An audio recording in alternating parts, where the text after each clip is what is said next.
반갑습니다. 이보다 조금 더 알 뿐입니다. 동력학은 공대에서는 기계공학에서만 다루는 과목으로 이제 여러분들이 엔지니어로서의 길을 가고자 한다라고 하면 굉장히 많은 경쟁력이 있는 과목이라고 할 수가 있겠습니다.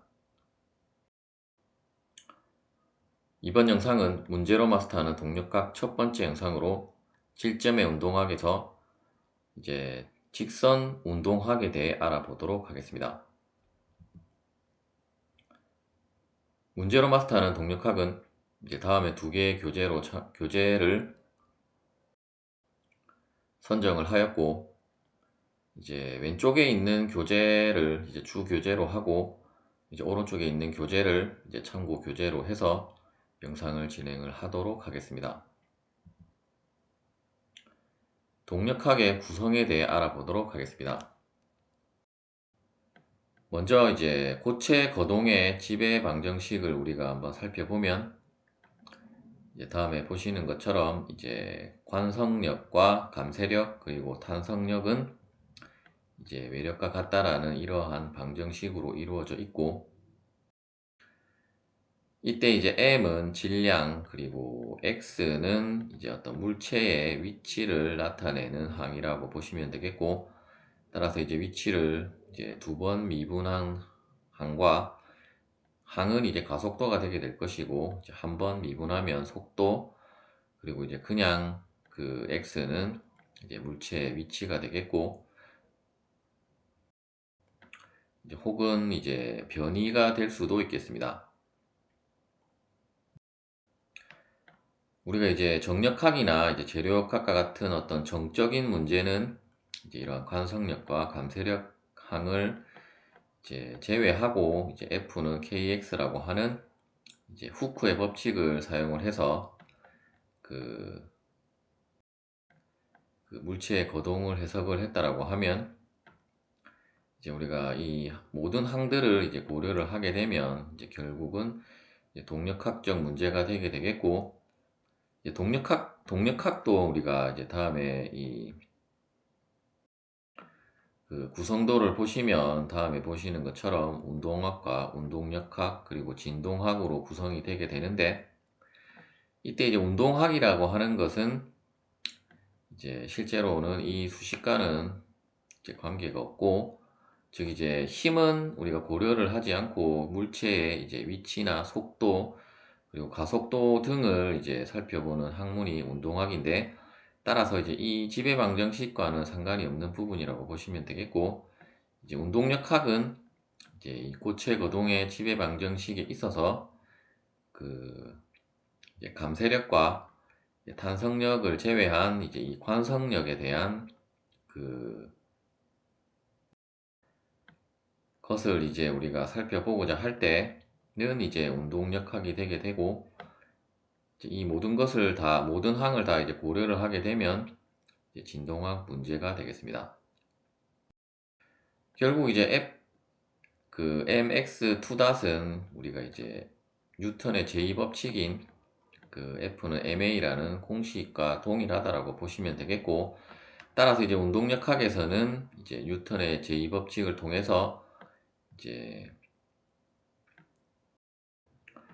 그 물체의 가속도와 그리고 일과 에너지 그리고 충격량과 그 운동량에 대해서 알아보는 그 부분이 이제 운동력학이라고 보시면 되겠고,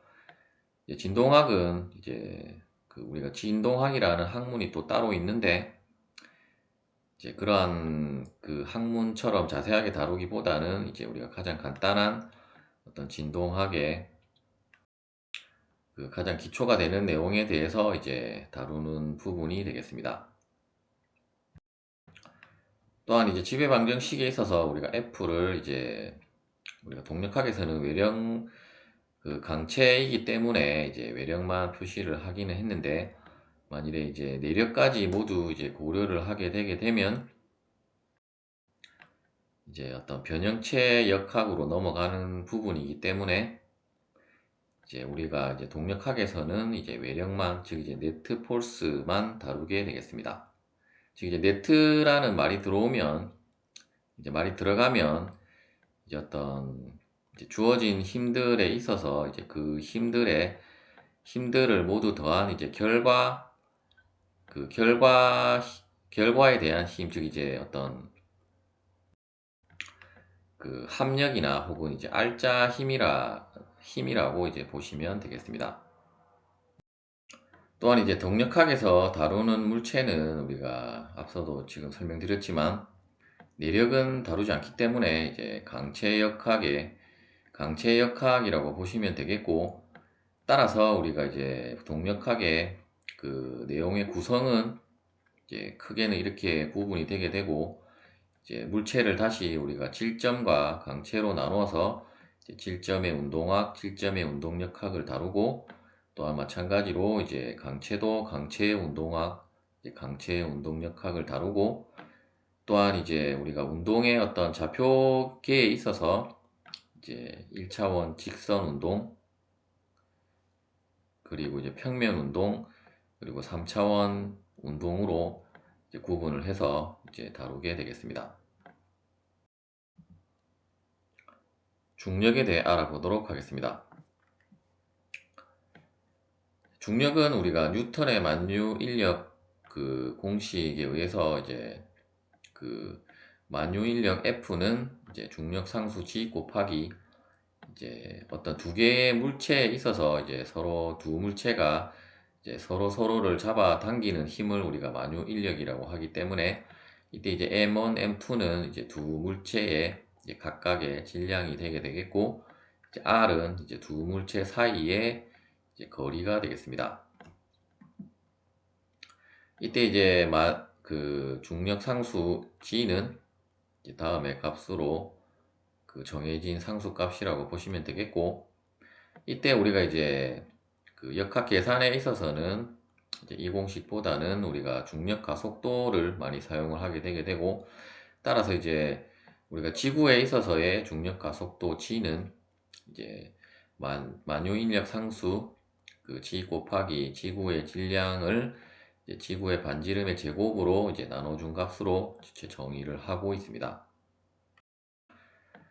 또한 이제 중력과 속도는 우리가 어떤 고도에 따라서도 이제 다른 값을 가지게 되는데, 따라서 우리가 고도를 고려를 한 중력과 속도 G는 이때 이제 G0는 이제 해수면에서 측정한 그 중력과 속도라고 보시면 되겠고, 이제 해수면에서의 중력과 속도 G 곱하기 이제 R은 우리가 앞서 살펴본 대로 지구 반지름이라고 보시면 되겠고, 이제 H는 이제 해수면으로부터 이제 물체까지의 그 고도라고 보시면 되겠습니다. 따라서 우리가 어떤 고도에 대한 중력과 속도는 이제 다음의 공식으로 산출을 하면 되고, 또한 이제 우리가 이제 지구에 있어서 이제 중력이라고 하는 것은 이제 실제로는 이러한 만유 인력에 의한 힘과 이제 지구 자전에 의한 힘을 더한 값이 이제 실제로 우리가 지구에서의 중력이라고 하게 되게 되고, 따라서 우리가 이제 그 지구 자전을 고려를 하면 다음에 공식으로 다음에 이러한 어떤 감마에 대한 이제 전개식으로 표현이 되게 되고, 이때 감마는 이제 지구 위도 값이라고 보시면 되겠습니다. 따라서 이제 아래의 그래프는 우리가 지구의 그 위도에 따른 이제 중력과 속도 값을 이제 그래프로 나타낸 그것이 되겠고, 만일에가 아니고 이제 지구의 자전을 고려를 하지 않아도 이제 실제 그 지구의 그 위도에 따라서 이제 중력과 속도 값은 이제 다음에 그 곡선을 따라서 그 값이 정해지게 되게 되고, 만일에 이제 우리가 지구의 자전까지를 고려를 하면 이제 뭐 실제 값은 뭐 그렇게 많이 차이는 나진 않지만, 이제 그 그래프 상에 이러한 그래프로 보면 이제 이러한 그 지구 자전을 고려를 하지 않았을 때보다 더 그 변화량이 많은 이제 커브로 이제 그 작성이 되어짐을 알 수 있고, 따라서 우리가 만일에 어떤 그 중력과 속도의 영향을 받는 이제 정밀 측정을 하는 경우라고 하면 이제 이러한 지구 자전도 이제 고려를 해서 여러분들이 이제 이 그 지구의 자전을 고려한 이 그 인터내셔널 그래비티 포뮬러에 의해서 이제 중력 가속도를 산출을 해서 사용을 하시면 되겠습니다. 우리가 이제 역학 계산에 있어서는 이제 이러한 공식을 사용을 하기보다는 이제 중력 가속도라는 것을 사용을 하게 되는데, 이제 이 표준 중력 가속도 G는 이제 이 그래프에 있어서 이제 이쪽 부분이 그 위도에 대한, 즉 이제 이퀘이터는 적도가 되게 되겠고, 이제 폴은 그 이제 뭐 남극이나 북극이라고 보시면 되겠고,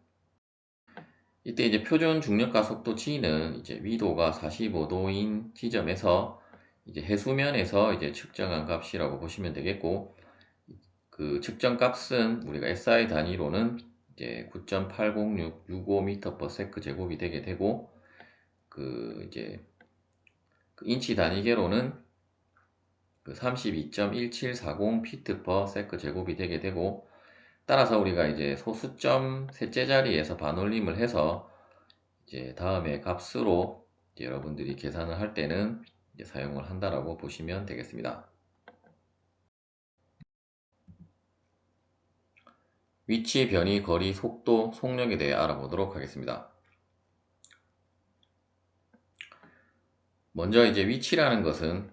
우리가 이제 어떤 물체의 거동을 해석을 할 때 이러한 좌표계라는 것을 도입을 하게 되게 되고, 이제 그림에 보시는 이러한 직선 좌표계에 있어서는 이제 우리가 원점이 있게 되게 될 것이고, 따라서 이제 원점으로부터의 이제 물체까지의 거리 s를 우리가 영어로는 포지션, 이제 위치라고 하겠습니다. 이제 디스플레이스먼트라고 하는 변이는 이제 물체가 그 원점으로부터 s라는 그 거리만큼 떨어진 이 위치에서 다시 s'만큼 이제 물체가 이동을 했다라고 하면, 이때 이제 이 델타 S를 우리가 변이라고 하게 되고, 이제 델타 S는 결국 이제 S 프라임 마이너스 S가, 즉 이제 위치의 변화량을 우리가 이제 변이라고 하겠습니다. 속도는 이제 이러한 그 물체가 이제 이동을 할 때 우리가 이제 시간의 개념을 도입을 해서 어떤 시간 구간 동안 얼마만큼 이제 그 위치의 변화량을, 즉 이제 위치가 변화했냐를 나타낸 것을 우리가 속도라고 하게 되고, 이때 이제 속도는 이제 벡터량이기 때문에 항상 이제 방향과 이제 크기를 가지게 되겠습니다. 이때 이제 평균 속도는 이제 어떤 그 위치의 변화량을 이제 걸린 시간으로 나눈 것으로 정의를 할 수 있고, 이때 이제 델타 t가 이제 0으로 가는 극한값을 취하면 결국 어떤 순간에 있어서의 이제 속도가 계산이 되게 되고, 이제 그때의 이제 순간 속도 v는 우리가 이제 미분형으로 표현을 해서 이제 ds dt가 되겠습니다. 이제 속력과 이제 거리는, 먼저 이제 거리를 살펴보면 우리가 이제 P점에 있는 물체가 이제 P'으로 이동을 했다라고 했을 때, 이제 실제로 이제 이 그 물체가 이동한 그 경로는 다음에 보시는 것처럼 이제 이러한 경로를 따라서 이제 P'까지 이동을 했다라고 하면, 이때 이제 이 경로의 길이 값을 모두 고려를 한 것을 우리가 이제 이동 거리 ST라고 하게 되고, 따라서 이제 항상 이동 거리는 이제 대부분은 이러한 변이보다 이제 큰 값을 가지게 되겠고, 따라서 이제 이 이동 거리를 이제 걸린 시간으로 나눠준 것이 이제 평균 속력이 되겠습니다. 이때 이제 이동 거리가 아니고 속력에 있어서 우리가 이제 시간 t는 당연히 스칼라 값이고, 이제 이동 거리는 이제 방향이 계속 변화하고 있기 때문에 따라서 이제 스칼라 값이 되게 되므로, 따라서 이제 속력은 이제 스칼라가 되겠습니다. 이제 순간 속력은 우리가 이제 순간 속도에 있어서 이제 순간 속도는 우리가 벡터이고, 벡터는 이제 크기와 방향을 나타내는 부분으로 구별이 되게 되고, 이때 이제 크기를 나타내는 부분이 이제 순간 속도에 있어서의 크기가 이제 순간 속력이라고 보시면 되겠습니다. 가속도에 대해 알아보도록 하겠습니다. 가속도의 정의는 먼저 이제 평균 가속도를 살펴보면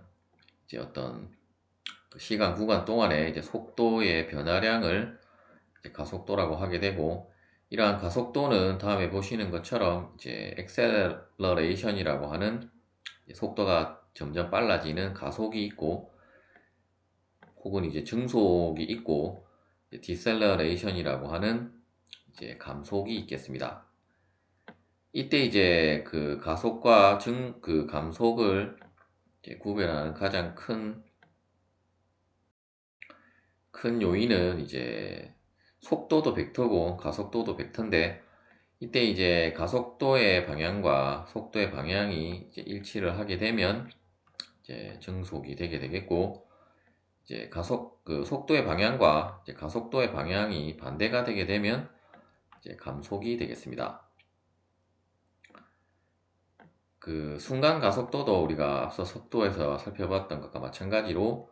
이제 델타 t를 이제 0으로 가는 극한값을 취하면 이제 dv dt가 되게 될 것이고, 또한 이제 v는 우리가 ds dt였기 때문에 따라서 이제 결국 가속도 a는 이제 위치 s를 이제 두 번 미분한 값으로 이제 표현을 할 수가 있겠습니다. 또한 이제 v는 ds dt이고 a는 이제 dt dv이기 때문에, 따라서 우리가 dt에 대해서 정리를 하면 결국 dt는 이제 v분의 ds 또는 이제 a분의 dv가 되게 되므로, 이제 이 두 개의 관계식에 의해서 이제 a ds는 이제 v dv와 같은 값을 가지게 되고, 특히 이제 이 공식은 여러분들이 이제 적분할 때 많이 활용이 되기 때문에 이제 암기를 해 두시면 되겠습니다. 등가 속도에 대해 알아보도록 하겠습니다. 등가 속도는 말 그대로 이제 시간에 대해서 가속도가 이제 계속 일정하게 나오는 것을 등가 속도라고 하게 되고, 이제 등가 속도에 대한 그 공식은 이제 다음에 세 가지가 있게 되게 되는데, 물론 이제 이 공식들은 여러분들이 이제 고등학교 그 시간에도 이제 그 물리를 공부를 하셨다면 이제 암기를 하고 있는 공식이고, 주로 우리가 이제 직선 운동에 있어서는 이제 자유낙하 운동에서 이제 많이 활용이 되는 공식이라고 보시면 되겠습니다. 첫 번째 이제 V는 V0 플러스 ACT에서, 이때 이제 V는 나중 속도라고 보시면 되겠고, V0는 초기 속도, 그리고 AC는 우리가 이제 등가 속도를 표현을 할 때 이제 C라는 아래 첨자를 사용을 해서 이제 표기를 한다라고 보시면 되겠고, 따라서 이제 AC는 우리가 변수가 아니라 이제 상수가 되게 되고, 이제 T는 이제 시간이라고 보시면 되겠습니다. 따라서 우리가 이제 초기 속도와 이제 가속도가 일정한 경우라고 하면 이제 초기 속도와 이제 가속도와 이제 걸린 시간을 알면 이제 나중 속도를 이제 구할 수 있는 공식이 되겠습니다. 일단 이 공식의 유도는 먼저 이제 그 등가 속도도 역시 이제 가속도이기 때문에 이제 dv dt가 되게 될 것이고, 이때 초기 조건은 이제 t가 0일 때 이제 v는 v0라고 하게 되게 되면, 따라서 이제 AC는 dv dt에서 양변을 dt를 곱해주면 이제 dv는 AC dt가 되게 될 것이고, 따라서 이제 변수 분리형 미분 방정식의 풀이에 의해서 먼저 이제 t가 0부터 t까지 변할 때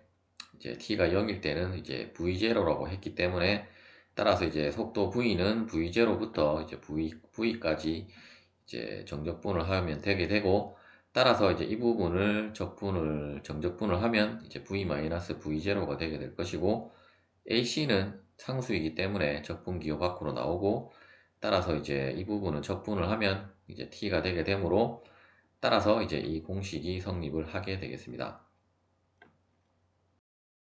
두 번째 공식은 이제 나중 위치는 이제 초기 위치 플러스 이제 초기 속도 곱하기 걸린 시간 플러스 2분의 1 그 등가 속도 곱하기 이제 걸린 시간의 제곱으로 이제 표현이 되게 되는 공식인데, 이제 이 공식의 유도는 먼저 이제 V는 dsdt이고, 다시 이제 V는 앞서 이 공식에 의해서 V0 플러스 ACT였으므로 다시 양변을 이제 dt로 곱해서 정리를 하면 우리가 ds는 V0 플러스 ACT 곱하기 dt가 되게 되고, 따라서 이제 이 부분은 0부터 t까지 적분을 하고, 이때 이제 초기 조건이 t 이꼬르 0일 때 s는 s0라고 주어졌으므로 이제 s0부터 s까지 적분을 하면 이제 다음에 공식을 유도를 할 수가 있을 것입니다. 마지막으로 이제 우리가 어떤 변이를 통해서 그 나중 속도를 구하는 공식이라고 보시면 되겠고, 이제 V0, V 나중 속도의 제곱은 이제 초기 속도의 제곱 플러스 이제 2 곱하기 AC 곱하기 이제 결국 이제 나중 위치에서 초기 위치를 빼면 결국 델타 S가 되게 되므로 이제 변이를 곱한 거라고 보시면 되겠고, 이 부분은 우리가 앞서 이제 VDV는 이제 ADS에서 이제 A 자리에 AC를 대입을 하고, 이제 이 부분을 다시 이제 변수 분리형으로 그 미분 방정식을 풀면 이제 다음과 같은 적분 기호로 표시를 하면 되고, 이때 이제 초기 조건으로 주어진 것이 이제 S가 이제 S0일 때 이제 V는 이제 V0라고 주어졌으므로, 따라서 이제 적분 구간을 다음과 같이 해서 이제 적분을 하면 이제 이 부분은 V-V0 V가 주어졌으므로 이제 2분의 1 V 그 제곱 마이너스 2분의 1 V0 제곱이 되게 될 것이고, 이제 2분의 1을 묶어서 이제 이쪽으로 그 2를 곱해주면 그 V 제곱 마이너스 V0 제곱이 되게 될 것이고, 이쪽 부분은 2 곱하기 AC 곱하기 결국 ds를 S0에서 S까지 정적분을 하면 S 마이너스 S0이므로, 따라서 이제 다음에 이 공식이 되게 되므로 이제 V0 제곱을 이쪽으로 이항을 하면 이제 다음과 같은 공식으로 정리가 되게 되겠습니다. 예제를 풀어보도록 하겠습니다. 그림과 같이 직선 운동을 하는 자동차의 속도가 V 이꼬르 3t 제곱 플러스 2t 피트 퍼 세크로 주어졌을 때 3초 후에 자동차의 위치와 가속도를 구하라는 문제가 되겠습니다. 이때 이제 조건으로 이제 t 이꼬르 0일 때 이제 위치 s는 이제 0이라고 주어져 있습니다. 즉 이 말이 이제 원점에서 이제 시작을 했다는 의미가 되겠고, 따라서 이제 원점으로부터 이제 3초가 지났을 때의 이 자동차의 위치는 결국은 이 주어진 이 식을 이제 적분을 하면 되게 되고, 따라서 이제 뭐 V는 dsdt이고, 이제 dsdt에서 이제 이 dt를 양변에 곱해주면 이제 ds는 이거 곱하기 dt가 되게 될 것이고, 따라서 이제 이 부분은 이제 0부터 t까지 정적분 이제 t 이꼴 0일 때 s도 0이었기 때문에 이쪽 부분도 0부터 s까지 적분을 하면 결국 이 부분은 그냥 s가 되게 될 것이고, 이제 이 부분을 이제 적분을 하면 이제 3분의 그 3t 3승이 되게 될 것이고, 이 부분은 2분의 2t 제곱이 되게 되므로, 따라서 s는 이제 t 세제곱 플러스 그 t의 제곱이 되게 되고, 이제 3을 이제 t 그 시간 그 3초를 이제 t에 대입을 하면 결국 이제 자동차에 이제 이동한 거리 s는 이제 36피트가 되겠습니다. 즉 이제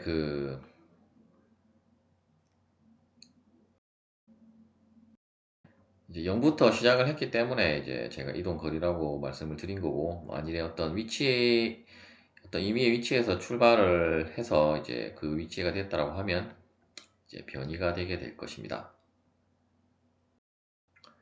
즉 이제 만일에 어떤 t 이꼬르 0일 때 위치가 0이 아니라 뭐 임의의 값으로 주어졌다라고 하면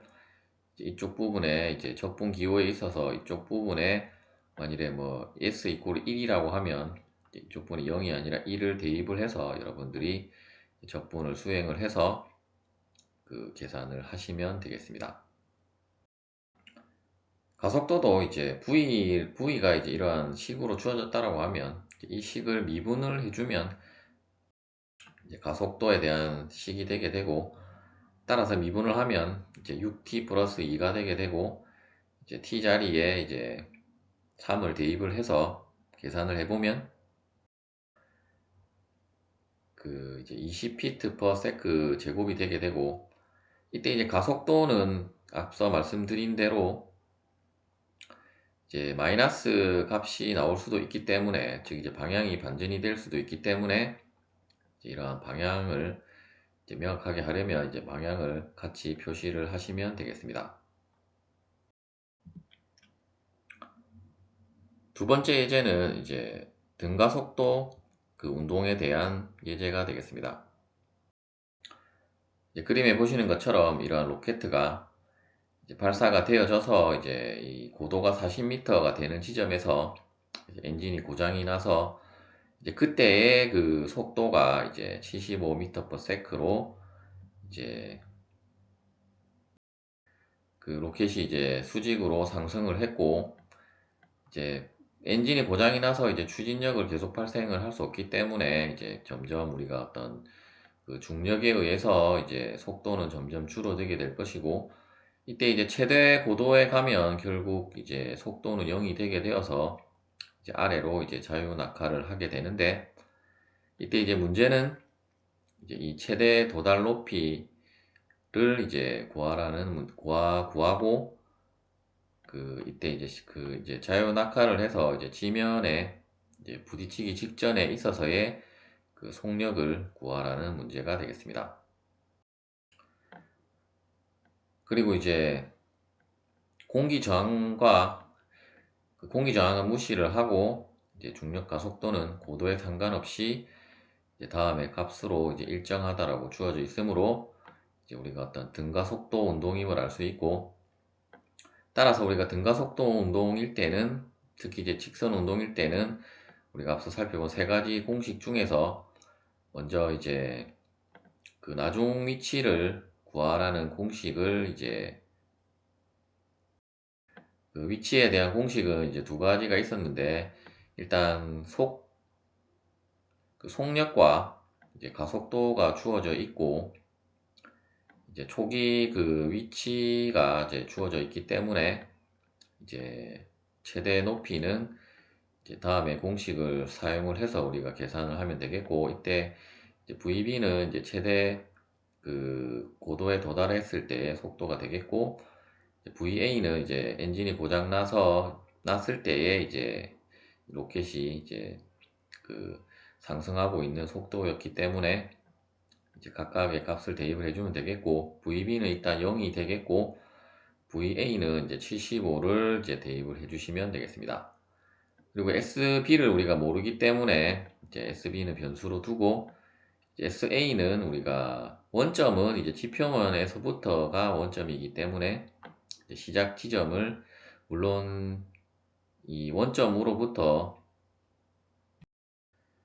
그 계산을 하려면 이제 이 출발 초기 속도를 알아야 하기 때문에 이제 우리가 알고 있는 초기 속도는 이 부분을 적용을 해줘야 하기 때문에 이제 SA 값은 그 SA로 이제 대입을 해서 이제 계산을 했다라고 보시면 되겠고, 어차피 이 부분은 우리가 변이이기 때문에 이제 40m 간 부분에서 이만큼의 변이를